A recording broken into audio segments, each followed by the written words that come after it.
Taoiseach, the independent review panel into the senior public service recruitment and pay processes recently delivered its final report to the Minister for Public Expenditure and Reform.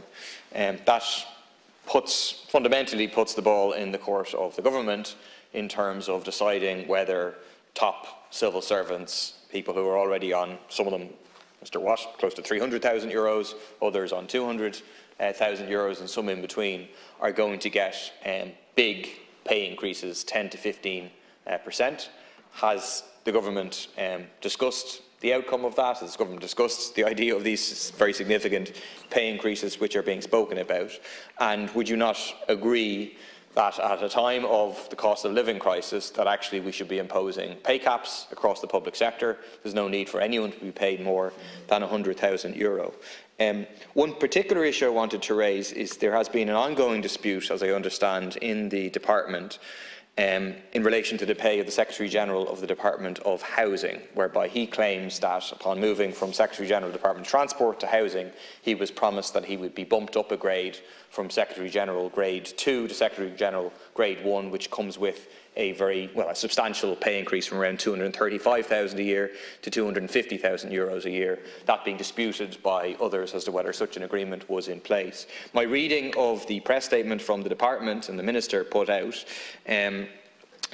Pascal Donoghue was quoted as saying, "I've requested the independent review panel to remain in place for the coming weeks to undertake a review of the grading of the Secretary-General posts in the Departments of Children, Equality, Disability, Integration and Youth and Housing, Local Government and Heritage within the existing structure." My reading on that is paving the way to precisely agree to an increase in pay, increasing the grading. Is that the case? And again, how can that be justified if that is? So on the issue of Secretary-General's pay, Secretary-Generals of government departments, they're paid at 3 levels, something I didn't know about until recent months. Glad to say that even though I've served in government for quite some time, I've managed to not take an interest or get too involved in how much individuals are paid in government departments. I don't think that's a role for politicians, but they're graded at 3 different levels, and that is now being reviewed, particularly given that the spec of the job and the size of certain government departments has changed pretty fundamentally. So everyone will know that the Department of Children and Youth Affairs was a relatively small department under Foreign Minister Zapone and Foreign Ministers Flanagan and Fitzgerald before that.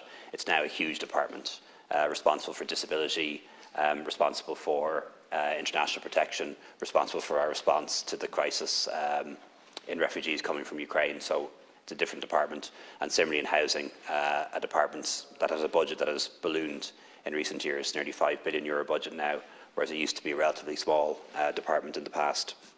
But it is going to be an independent assessment as to whether those positions should be regraded or not, and I'm sure the government will accept the outcome of that process.